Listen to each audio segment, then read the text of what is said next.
to the world in a span of 4 decades, aside from the global dissemination of the gospel of the kingdom. Ladies and gentlemen, the body chairman, Solchi, am I right? Media Network International, SNI. Palakpakan po natin, number 53, Pastor Apollo C. Tigol. Siyempre, gawain natin.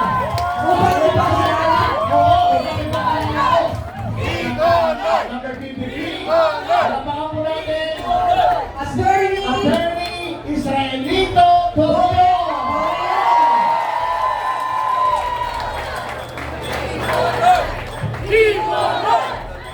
Ngayong hapon sa atuang tanan. Assalamualaikum warahmatullahi wabarakatuh. Ako po si Attorney Israelito Pañares Tobito. Ako po ay representative ng aming pinakamamahal na si Pastor Apollo C. Tigoloy. Alam niyo po, mahirap pala sumunod sa isang magiting at magaling na speaker na si Congressman Marcoleta. Buti na lang, yung aking pong nire-represent, magaling din at guwapo. Ang Pastor Apollo C. Tigoloy ay kailangan nating suportahan. Bakit? Galing siya sa kahirapan. Ang kanyang mga magulang ay galing sa Lubao, Pampanga. Pinanganak siya doon sa Kalinan sa Kamayong, Davao City. Siya po ay galing sa kahirapan. Kaya naiintindihan niya ang kahirapan. Yung sabi po ni Presidente Marcos na galing na bumibili lang daw ng suka at meron ng certificate of candidacy, maniwala kayo o hindi. Si Pastor Apollo C. Tigoloy noon dahil sa kahirapan ay gumagawa ko ng suka. Pero dahil sa kanyang paniniwala at sa kanyang grabe na determinasyon na maka-achieve sa buhay niya, napaakyat niya ito, nag-aral, naging scholar, naging pastor, at in 1985, he founded the Kingdom of Jesus Christ, which is now one of the leading religious organizations in the world. Alam po ninyo, meron siyang kaibigan. Ang kanyang kaibigan, ang ating heart and soul na PDP laban ngayon. Dahil sa kanyang closeness ng ating mahal na Presidente Rodrigo Duterte, ginawa siya ngayong poster boy ng kalabisan ng ating pamahalaan. Kaya nga ngayon, saan po siya? Nasa po siya sa presuhan. At ngayon, ipagpaumanhin niyo po, baka po nangangamoy na siya ng suka, pero everyday po siya naliligo. Atin pong pakinggan ang mensahe, ang boses ng mga tao ni Lapis. Pastor Apollo Tigoloy. Pastor Apollo C. Tigoloy, pinuno ng fastest growing revolution ng Kingdom of Jesus Christ. Mga milyon na sasakupan sa buong mundo, matibay sa prinsipyo, tapat na kaibigan, may pag-ibig sa Diyos at tunay na malasakit sa bayan. Lahat ng Pilipino may mahal sa Pilipinas. Mula sa isang dukhang pamilya sa Lubao, Pampanga, lumipat sa Davao kung saan siya isinilang noong Abril 25, 1950 sa paanan ng Bundok Cabo. Lumaki siyang kasama ang iba't ibang tribo sa Tamayong, Davao City at nagtapos ng Bible College kung saan siya ay naging handa sa misyong itinakda ng Diyos. Lalo na yung mga bata, I saw the poverty when I traveled all over the Philippines. And the brunt is taken in by these children of poverty. Ako, I am one of the victims of poverty.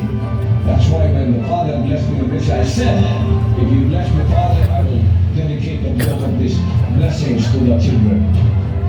September 1, 1985, na itinatagya ang KOJC na may 15 miyembro. Ang tatak ng KOJC sa ilalim na pamamahala ni Pastor Apollo C. Tigoloy Manco, ng Mayor Manila, para sa Maynila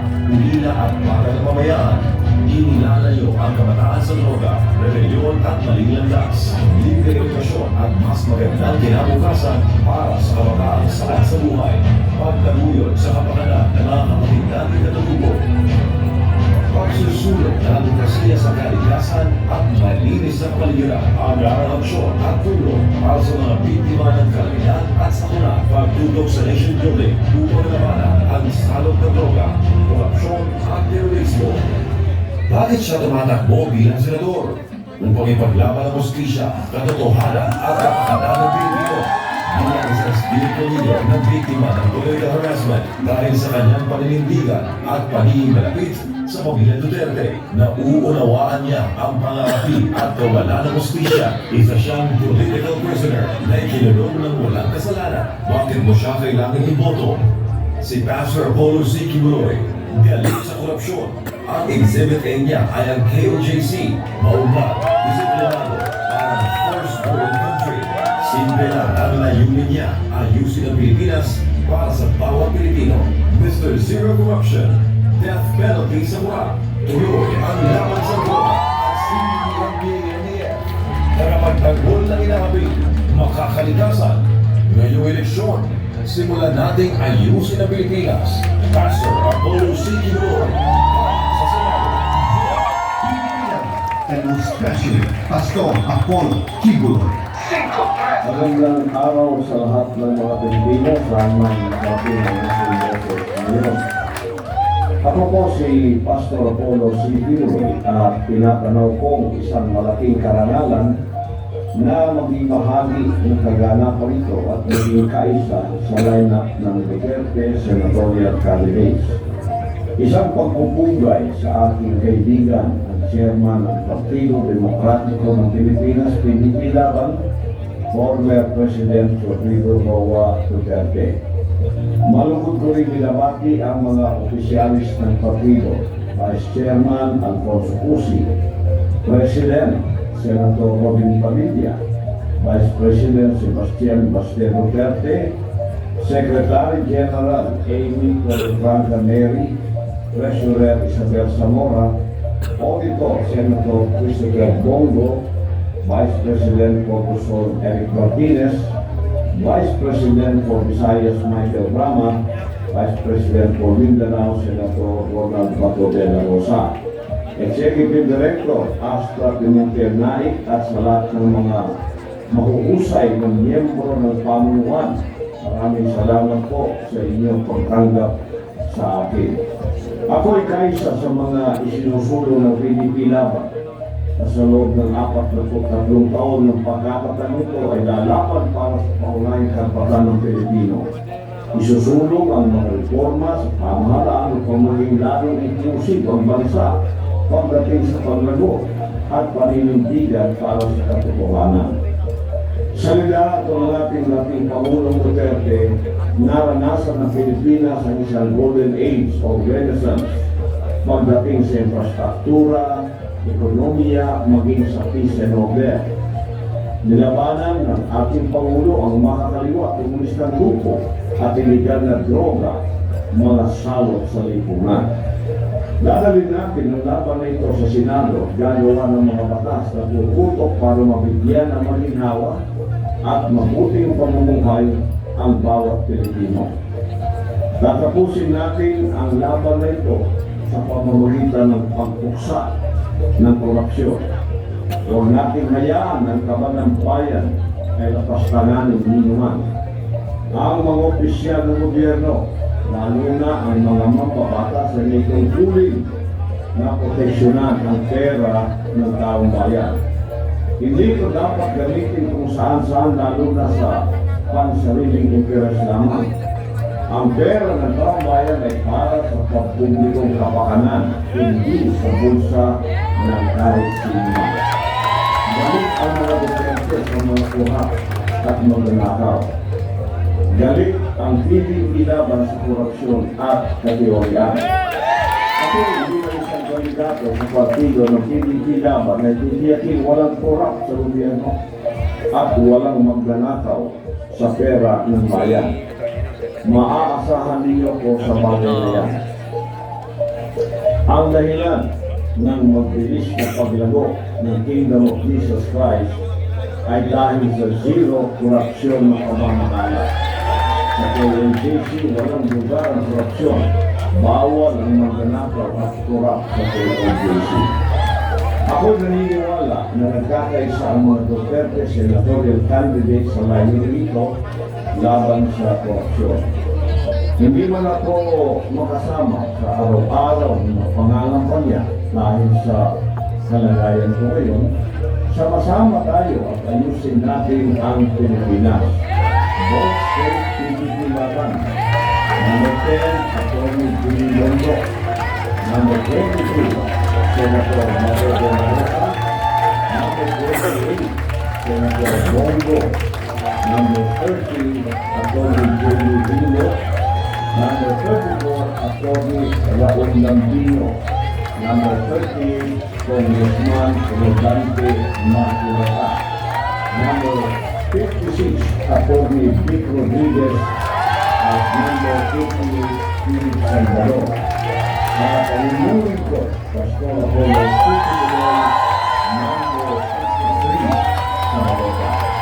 Maraming salamat po para sa Diyos at Pilipinas natin lahat. Bakit kailangan ng isang Pastor Apollo Sipilon sa Senado? Una sa lahat, mapagpalang araw sa ating mga kababayan sa buong Pilipinas at sa buong mundo, sana umaabot ang ating pili.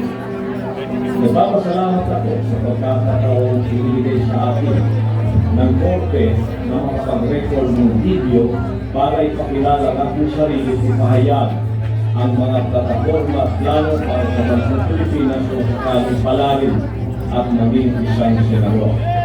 Nagpapasalamat din ako sa dating Pangulong Rodrigo Duterte, Chairman ng PDP Laban, at Senator Rodrigo Padilla, Presidente ng Partido na ako'y ginawang kabilang sa mga Duterte senatorial candidates na may isang layunin para sa mga Pilipino. Isang malaking karangalan para sa atin na maging bahagi ng line-up ng mga Duterte na kinikilala sa kapuri-puring liderato nito sa Davao City o sa Pilipinas na siya'y maging pangulo ng 6 na taon. Marahil nagtatakang karamihan sa inyo tungkol sa aking pagtakbo sa kabila ng aking kalagayan ngayon.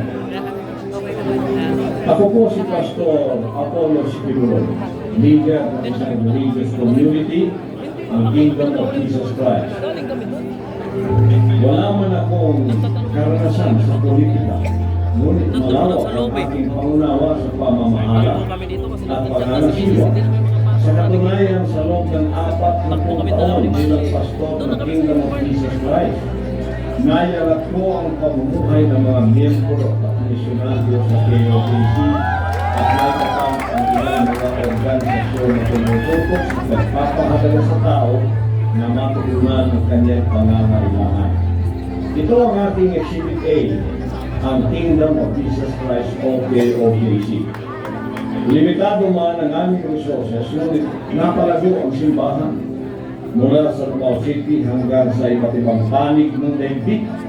Mula pa noon, aktibo rin tumutulong ang KOJC sa lipunan at pamahalaan sa pamamagitan ng mga humanitarian programs. Naitatag ang Children's Joy Foundation Incorporated na nagbigay kalinga sa mga batang naulila at napabayaan. Ang Keepers Club International ay may mga programang naglalayong mailayo ang mga kabataan sa pinagbabawal ng droga, marisot ng mga makakaliwang grupo at iba pang masasamang influensya. Marami ng scholars na nakapagtapos sa naging mga profesional mula nang may tayo ang Jose Maria College Foundation Incorporated. Mula 2020, mayroong nag-112 na J. Marian Doyers ang na-produce ng JMC-FI.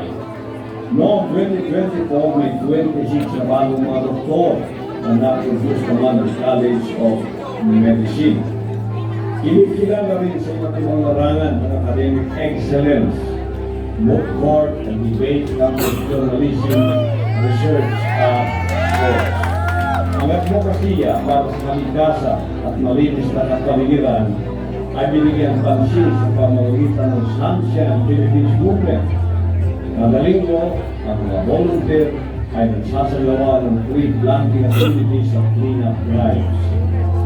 Ang United Indigenous Peoples Heritage of the Philippines o UNIFIL upang bigyan pansin ang mga pangangailangan ng mga katutubo, ang mga nasalanta ng kalamidad at iba pang sakuna ay tinutulungan sa pamamagitan ng mga relief operation ng SMNI Foundation Incorporated. Bilang honorary chairman ng Sunshine Media Network International o SMNI, ang mga programa natin sa radio, telebisyon at digital media ay nakatutok sa pagpapaunlad ng bansa o nation building. Napatunayan natin na sa KOJC na kapag ilalagay ang pera sa wastrong pinalalagyan, walang maghihirap o maiiwanan. Dahil sa kalamasing ito, ang pangunahing susunod ko sa ating pagtakbo ay zero corruption. Wala ang korupsyon sa ating bansa ngayon at mawawalan ng tiwala ang taong bayan sa ating pamahalaan dahil sa kawalan ng transparency at accountability sa pag-handle ng buwis mula sa pera ng mga mamamayan. Kung ako'y magiging senador, ako ang magiging tagapagbantay ng pera ng bayan. Sisiguraduhin ko ng pera ng mamamayan ay may dadaan para sa kaginawaan at magiging tulong sa bawat pangangailangan. Ako ang magiging pambansang konsensya o national conscience dahil naniniwala ako na walang pahit na korupsyon ang aking pagkatao. Dapat nang wakasan ang sistematikong korupsyon na nagdulot ng kahirapan at kasiraan sa ating bayan. Naniniwala ako na malulutas ang problema nito kung papapanagutin ang mga opisyal ng pamahalaan na nangangasiwa sa budget, lalo na sa mga pinagawa o representante ng mga distrito at pamayanan. Kailangan mayroong tapat na pag-ulat ito para maging mula ng taong bayan kung saan napupunta ang kanilang mga buwis. Kaya nga, isusunod natin ang death penalty para sa mga korap na opisyal ng pamahalaan. At ipanakala ang bawat kandidato ng nais pag-ibig sa bayan ay pipirma sa isang covenant with the people at mga rato na hindi galawin ang pera ng taong bayan. Haharap sa isang truth commission kung saan mananagot ang opisyal kung sakaling mayroong paglabag at nagalaw ang pera mula sa labang ng bayan. Ito ang focus ng aking plataforma dahil naniniwala ako na hindi pagpapalain ng Diyos ang aking bayan kung mayroong magnanakaw at mga tiwali sa pamahalaan.